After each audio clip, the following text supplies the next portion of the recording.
તો રાજીવ મોદીની સામે ફરિયાદ દાખલ કરવામાં આવી છે તેને લઈને ગુજરાત ફર્સ્ટે બલ્ગેરિયન યુવતી સાથે વાતચીત કરી આ ગુજરાત ફર્સ્ટનું એક્સક્લુઝિવ ઇન્ટરવ્યુ આવો સાંભળીએ।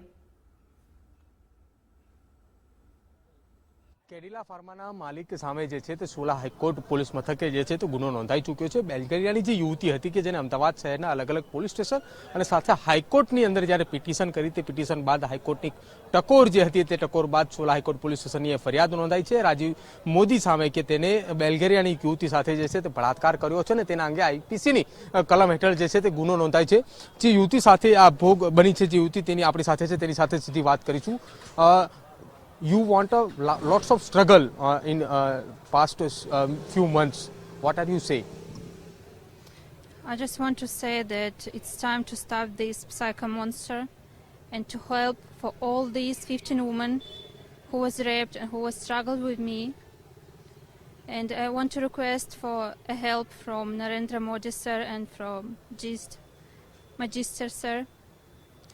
And I hope that they will support and help me and will help for all women who are struggling with me. I brought today more than 14 pages of my affidavit to the police station, and also I hope that today the police will take it in the right way and they will help me. Which time you come in India and after you go from other police station from Ahmedabad cities? With your evidence and proof from Kedila's owner Rajiv Modi. First time I reached Ahmedabad, it was in November 2022.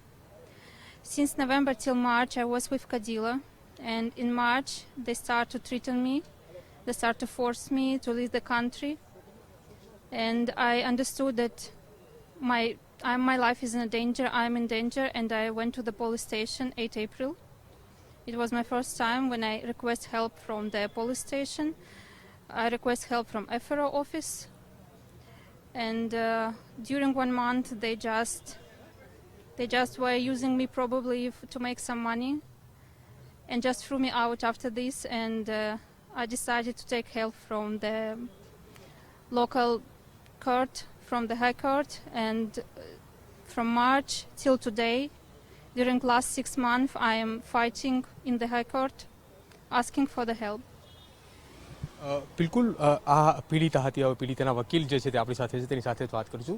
Sir છેલ્લા 6 મહિનાથી આ બલ્ગેરિયાની જે યુવતી જે છે તે પોતાના ન્યાય માટે જે છે તે હાઈકોર્ટની અંદર લડત લડી રહી છે અને એની પહેલાં અમદાવાદના અલગ અલગ પોલીસ સ્ટેશન અને મહિલા પોલીસ સ્ટેશનની અંદર પણ ગઈ તેને ત્યાંથી તેને સરખો જવાબ પણ ના મળ્યો અને તેની ફરિયાદ પણ ના લેવામાં આવી। હવે હાઈકોર્ટ દ્વારા ટકોર કરીને ત્યારબાદ આ ફરિયાદ દાખલ થઈ છે। કઈ કલમો હેઠળ ફરિયાદ જે છે તે દાખલ કરવાનું હાઈકોર્ટ દ્વારા જે છે તે નિર્દેશ MHA મિનિસ્ટ્રી ઓફ હોમ અફેર્સને લખ્યું, પછી જે પોલીસ સ્ટેશન અને કમિશનર ઓફ પોલીસની ઓફિસ છે ત્યાં એમને ઈમેલ કર્યું, અને એ પછી જ્યારે કમિશનર ઓફિસ આ મહિલા પહોંચી છે ત્યારે એમને કહેવામાં આવ્યું કે મહિલાના બનતા ગુનાઓ છે એટલે તમને મહિલા પોલીસ સ્ટેશન વસ્ત્રાપુર તમારે જવું પડશે અને ત્યાં આ મેટર ઇન્વેસ્ટિગેટ કરવામાં આવશે। અને પછી ત્યાં આખી જે કમ્પ્લેન હતી એ આખી કમ્પ્લેન અટેમ્પ્ટ ટુ મર્ડર હોય, રેપ હોય, હ્યુમન ટ્રાફિકિંગ હોય, એ બધાને સપ્રેસ કરીને આ આખી ઘટનાક્રમને એવું બતાવવામાં આવ્યું કે આ એક એમ્પ્લોયર અને એમ્પ્લોયર ડિસ્પ્યુટ છે, કે એક માલિક અને એક નોકરી જે કરતો હોય એવો ડિસ્પ્યુટ છે। તો એ વાત આગળ આવી અને અમારી જે બી કમ્પ્લેન્ટ અમે મોકલી હતી, અમને ઈમેલ થ્રુ મારફતે મોકલી આપી હતી બધાને, એટલે સારું હતું એ બધા રેકોર્ડ ઉપર હતી। પછી જ્યારે આ મેટર હાઈકોર્ટ પહોંચી, હાઈકોર્ટમાં હું અપિયર થયો અને હાઈકોર્ટમાં જ્યારે આ મેટર ચાલુ થયું તો સૌથી પહેલાં એડિશનલ એડવોકેટ જનરલ સાહેબ અપિયર થયા હતા, મિતેશ અમીન સાહેબ। તો સ્ટેટ તરફથી એમને રજૂઆત કરી કે આ પ્રોક્સી કમ્પ્લેન્ટ છે। મેં કીધું હવે પીડિતા પોતે કોર્ટમાં હાજર રહેશે અને કહેશે કે શું બનાવ બન્યો છે, કઈ રીતે બન્યું છે અને કઈ રીતે આખી મેટર સપ્રેસ કરવામાં આવી છે। અને પછી બીજા તારીખે જ્યારે મેં એડિશનલ એફિડેવિટ ફાઇલ કરી એ ટાઈમે ઇવન કોર્ટે સરકારને બી કીધું હતું કે તમે બી તમારો જે જવાબ છે એ એફિડેવિટ થ્રુ રજૂ કરો, અને રજૂ કરવામાં આવ્યું અને એ કહેવામાં આવ્યું કે મહિના પછીની અમારી જોડે સીસીટીવી નથી અને પરમવીરસિંહની ગાઈડલાઇન બહુ ક્લિયર છે, તમારે વર્ષ સુધીની રાખવી, કેમ કે આવા કોઈ બનાવ બનતું હોય તો આપણે સીસીટીવી એઝ અ નાગરિક તરીકે આપણે સીસીટીવી માંગતા હોઈએ છીએ તો આપણને ખબર પડે કે કોઈ કઈ રીતે તમારાથી સહી કરાવે છે કોઈ કાગળ ઉપર, એ એક્ઝેક્ટલી હકીકત લાવવા માટે અમારી એ પહેલી દાદ એ જ હતી. તો એમાં સરકારે રજૂ કર્યું કે ભાઈ નહીં, અમારી જોડે મહિનાથી તો વધારે નથી. તો મેં સાહેબને કીધું કે સાહેબ આ તો કન્ટેમ્પ્ટ રેકોર્ડ ઉપર આવી ગયું, એફિડેવિટ ઉપર. પછી સરકાર તરફથી એક કમ્પ્લેન્ટ રજૂ કરવામાં આવી એફિડેવિટ ઉપર કે આ કમ્પ્લેન હતી જેના સંદર્ભે અમે આ આખી ઇન્વેસ્ટિગેશન કર્યું છે. અને સેમ ડે મેં મારા પાસે જેટલી કમ્પ્લેન હતી મેં રેકોર્ડ ઉપર મૂકી એફિડેવિટ ઉપર કે ઓરિજિનલ જે કમ્પ્લેનો હતી એની ઉપર તો કોઈ ઇન્વેસ્ટિગેશન જ નથી થયું. અને તમે ઓર્ડર જોશો, એ ઓર્ડરમાં એ ઓબ્ઝર્વ કરવામાં બી આવ્યું છે કે રજિસ્ટર્ડ બી નહીં થઈ, ઇન્વેસ્ટિગેટ તો બહુ દૂરની વાત છે. આખી ઘટનાક્રમને એવી રીતે બતાવવામાં આવ્યું કે એક ભોગ બનનાર છે એ એમના માલિક જોડે એમના સામાન પાછું માંગે છે, બીજું કંઈ નથી. ઇવન તમે કન્ટેન્ટ્સ જો તો એ આપણા આસારામ હોય કે આપણા રામ રહીમ જેવા જે મોટા મોટા રેકેટ્સો ચાલતા હોય એવા બધા કન્ટેન્ટ્સો હતા, પણ એમાં કોઈ લાઇટ થ્રો કરવામાં આવી નથી. આ બલ્ગેરિયન જે યુવતી હતી જેની સાથે આખી આ ઘટનાક્રમ થઈ, અનેક વખત તેની ઉપર દુષ્કર્મ જે છે તે આચરવામાં આવ્યું હતું, તેને જે ઈમેલ કર્યા હતા દરેક લોકોને, દરેક પોલીસ મથક અને સાથે કમિશનરને પણ જે વાત કહી હતી એની અંદર તેને ઉલ્લેખ કર્યો હતો કે આટલી વખત આ જગ્યા ઉપર મને લઈ જવામાં આવી હતી. હવે મહત્વનો સવાલ એ પણ છે કે જ્યારે હાઈકોર્ટની અંદર આ પિટિશન દાખલ કરવામાં આવી, હાઈકોર્ટની અંદર યુવતીએ પોતે જાતે જ છે આ તમામ પુરાવા જે છે તે રજૂ કર્યા હતા. એ પુરાવાને આધારે હાઈકોર્ટે કઈ એક્શન લીધું અને હાલમાં આ પોલીસ જે ફરિયાદ થઈ છે એમાં મહત્વના મુદ્દાઓ કઈ રીતે આવરી લેવામાં આવે છે? હવે જો હાઈકોર્ટમાં અમે અમારી રીતે જે પુરાવા રહી ગયા હતા કે જેમને કન્સિડર કરવામાં નહીં આવ્યા, યા જે પુરાવા અમે આપ્યા હતા પોલીસ સ્ટેશનમાં કે મહિલા પોલીસ સ્ટેશનમાં, એ બધા પુરાવા ગાયબ કરવામાં આવ્યા હતા. અને ઘણા એમાંથી એવિડન્સ એવા હતા જે અમને મેજિસ્ટ્રેટ સાહેબે જ્યારે આમનું ઓર્ડર રિજેક્ટ કર્યું, આમની એપ્લિકેશન રિજેક્ટ કરી, ત્યારે અમને ખબર પડી કે આ લોકોએ અમને કોઈ બીજી વસ્તુ કહીને અમારાથી સહી કરાવી લીધી છે. અને એ બધું જ્યારે મેં હાઈકોર્ટમાં મારી એપ્લિકેશનમાં એઝ અ એનેક્સર મૂક્યું, ત્યારે હવે હાઈકોર્ટમાં નોર્મલી આપણે એફઆઈઆર કરાવવા પહોંચ્યા હતા. આપણી જે પ્રાઇમરી જે આપણે દાદ કહીએ જે પ્રેયર, એ આપણી રજિસ્ટ્રેશન ઓફ એફઆઈઆર છે. તો જનરલી હાઈકોર્ટ રીટ જ્યુરિડિક્શનમાં કોઈ દિવસ મેટરના મેરિટ ઉપર નથી હતી. પણ હાઈકોર્ટ જજ સાહેબને મેં બતાવ્યું કે આ બધા એવિડન્સીસ છે જે કોગ્નિઝેબલ ઓફેન્સને બતાવે છે અને લલિતા કુમારી પ્રમાણે આ એફઆઈઆર થવી જ જોઈએ. પછી સપોઝ પોલીસને એવિડન્સ ના મળતા હોય તો એ ક્લોઝ સમરી ફાઇલ કરતી જ હોય છે કોમેજ. અને આવા કેસોમાં જ્યાં ડાયરેક્ટ એલિગેશન આટલા મોટા માણસ અગેન્સ્ટમાં છે તો ઘણી વખત આવી બધી મેટરો સપ્રેસ થઈ જતી હોય છે પૈસાના આડમાં કે એમના પાવરના અંદાજમાં. પણ આમને એવું હતું કે નહીં, મારી જોડે ખોટું થયું છે.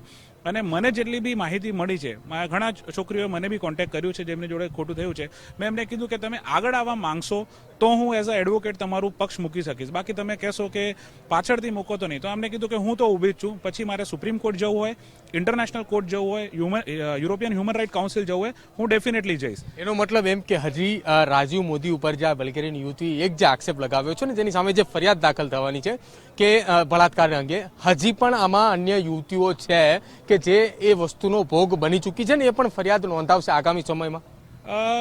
ઘણી યુવતીઓની કોન્ટેક્ટમાં તો હું પણ છું. હવે એ લોકોને ઘણા આપણું ઇન્ડિયન સોસાયટી તમને ખ્યાલ છે એમાં કેવું છે કે એ પરિવાર ના કહી દેતા હોય છે કે આપણે આ બધામાં પડવું નથી, સામે આટલો મોટો માણસ છે, આખું તંત્રને એ કંટ્રોલ કરી શકે એવો છે. પણ મેં જેટલાને બી હું મળ્યો છું મેં કીધું છે કે તમને ભારતીય ન્યાયિક પ્રણાલી ઉપર અને ભારતના લોકતંત્ર ઉપર વિશ્વાસ હોય તો તમારું ટ્રસ્ટ રાખો. એક સ્ટેજ નહીં તો બીજા સ્ટેજ ઉપર તો તમને ત્યાં ન્યાય મળી જ જશે. એટલે એમાંથી હું આશા રાખું છું કે આ જેટલી બી મહિલાઓ જોડે ખોટું થયું છે કે બીજા બી કોઈ જાતના જે આ લોકો જોડે ખરાબ વતરણ થયું છે એ બધું એ લોકો લઈને બહાર આવશે. કે જે આ જ પ્રકારે જે છે તે ભોગ બની ચૂકેલી છે. હવે એ ફરિયાદ નોંધાવે છે કે નહીં મહત્વનો વિષય છે. પરંતુ બીજી તરફ આ જે બલ્ગેરિયન યુવતી જે છે કે જેને અમદાવાદ શહેરની અંદર અમદાવાદ પોલીસ કમિશનર અને અમદાવાદના મહિલા પોલીસ મથકની સાથે સાથે અમદાવાદના અલગ અલગ પોલીસ મથકની અંદર જે છે તે ગયા હતા આ જ અંગેની ફરિયાદ અંગે, પરંતુ તેની ફરિયાદ ના લેતા છેવટે તેને હાઈકોર્ટના દ્વાર ખખડાવ્યા અને હાઈકોર્ટની અંદર છેલ્લા 6 મહિના કરતાં પણ વધારે સમયની આ લડત બાદ હવે સુલા હાઈકોર્ટ પોલીસ મથકે ફરિયાદ દાખલ થઈ ચૂકી છે. કેમેરા પર્સન વિજય પરમારની સાથે પ્રદીપ કચિયા, ગુજરાત ફર્સ્ટ, અમદાવાદ. તો ઘણી બધી મુશ્કેલી અને મુસીબતોને વેઠ્યા બાદ બલ્ગેરિયન યુવતી દ્વારા જે કમ્પ્લેન દાખલ કરવામાં આવી છે આખરે તેને એક્સેપ્ટ કરવામાં આવી છે અને સ્વીકાર્યા બાદ હવે રાજીવ મોદીની મુશ્કેલીમાં વધારો થઈ શકે.